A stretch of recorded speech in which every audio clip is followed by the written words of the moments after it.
everyone, welcome to my channel. My name is Alyssa. In case you are new here, welcome and thank you so much for clicking on my video today. So today we're doing a little bit of a mascara review. I don't think I've ever actually reviewed a mascara like singularly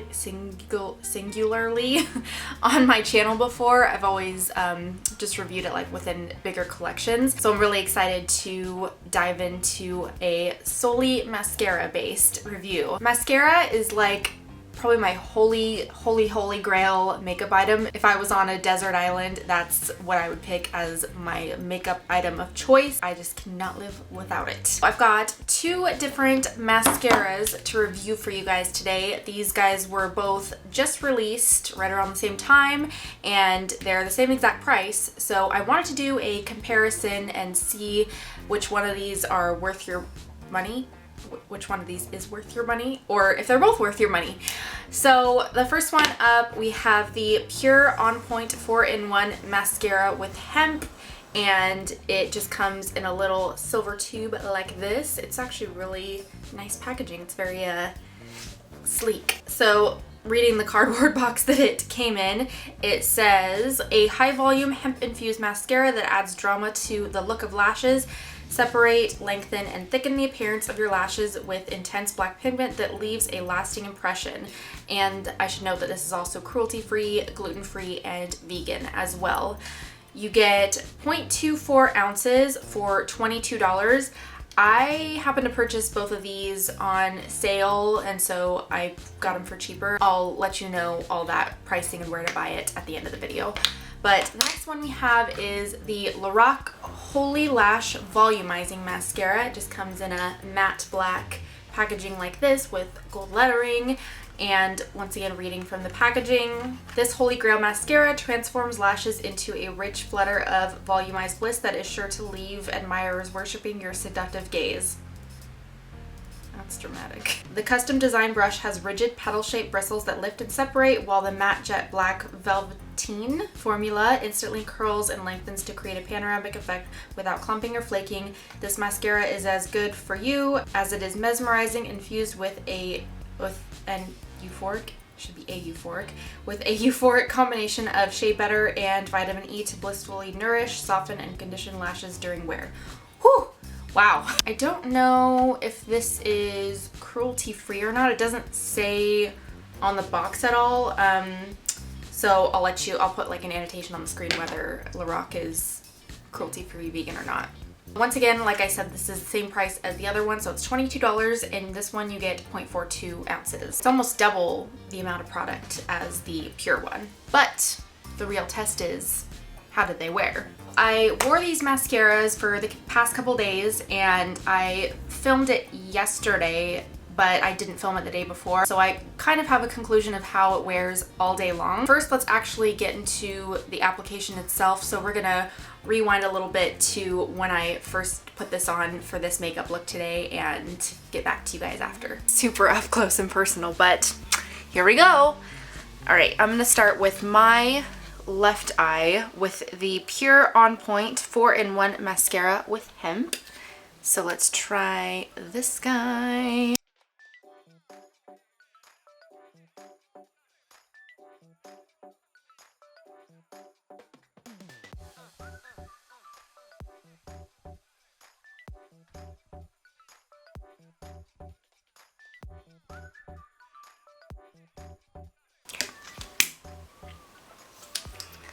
Alright, so looking at my timer right now, I can see that it took like 2.5 minutes almost for this to get kind of dispersed the way I want it to. You can definitely tell since the wand is so fat on it. I got some underneath my eye, so I'm just gonna go ahead and clean that up really quick, and then we'll be back with the other eye. We're back, and now we're going to do my left eye, or I'm sorry, my right eye with the LORAC Holy Lash Mascara.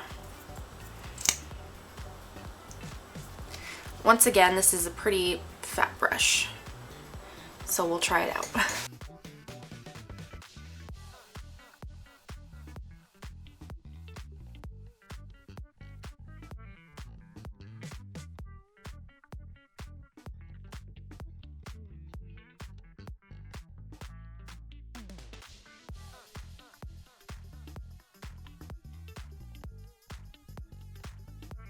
Alright, once again, that took almost 3 minutes, and I have a little bit of transfer underneath my lid, so I'm just gonna clean that up a little. I definitely have come to some conclusions about both of these mascaras. They both have pros and they both have cons, so I'm not really completely sold on either one of them 100%, and I'll tell you why. For the PUR mascara, it went on fairly easily. The brush is a little bigger than what I would typically use. The reason being is that it was a little bit hard to work with on my lower lash line since it was so fat.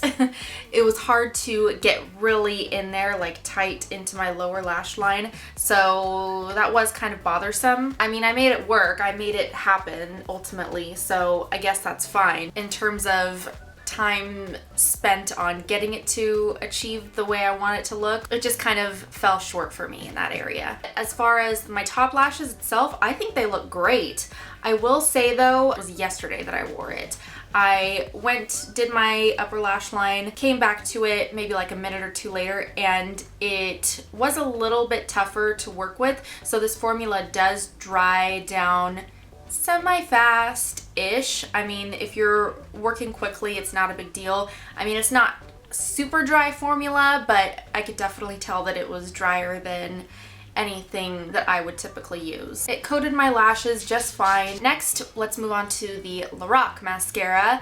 This one, kind of the same issue. The wand is pretty much identical to the PUR one. Did make it a little bit hard to get really in there into my lower lash line once again. Like I said in the clip before, it did take me a little bit longer just because of that. As I was trying to build up the LORAC side, I definitely got some of those little, you guys know, like on the ends of your lashes, how sometimes some mascaras, they just have so much, it just has so much coming off that it kind of balls at the end of your lashes. Ugh, hate that so much. I could see easily doing that. I mean, it already kind of started doing it, and I was able to kind of work through it and work it out, but that was a problem. As with the PUR one, I was able to get it to a look that I was satisfied with, so it's fine. Side by side, it's not really easy to tell which is which, but if I look up close,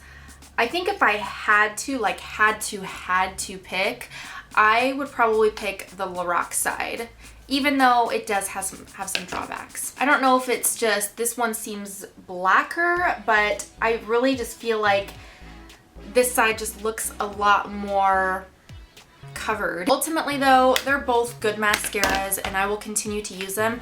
I definitely don't think that I'll use them for my lower lash line because, like I said, the wands are so fat and it's just such a pain to work around. But other than that, they're both really good. As I wore them throughout the day, the past couple of days, they both wore fine. I mean, I didn't get any flaking at all underneath my eyes. There wasn't any transfer under my eyes, no transfer on the top of my lids. Like, they're both really solid formulas. If I had to pick though, I would pick the LORAC just because it does seem to saturate my lashes a little bit more and make them a little more black. It could just be in my head, but I really feel like there's just a tiny bit of a difference. Let's talk about pricing. So I got both of these on Kohl's, or I went to Kohl's to purchase both of these because I had never seen them before and I had Kohl's cash to use, so I ended up purchasing both of these just to review them side by side. When I purchased them at Kohl's, they were both half price, so $11 each, but if you purchase them at Ulta or just regular price, they would be $22 each. But these are both obviously considered prestige products, so you can't use any coupons on them. Bummer. I'm really happy with both of these mascaras. I'm so glad that I tried something new. I hope that you guys found this video helpful in case you were kind of trying to decide between the two of these. Now I want to hear from you guys. Are you guys going to purchase either of these mascaras? Let me know in the comments. I hope you guys enjoyed this video. If you did, please give it a big thumbs up, hit that subscribe button down below, and ring the notification bell. That way you're notified when I upload next, because you never know what it's gonna be. I'm just kind of random over here, and I can't wait to see you all in my next video. Thank you for watching. Bye!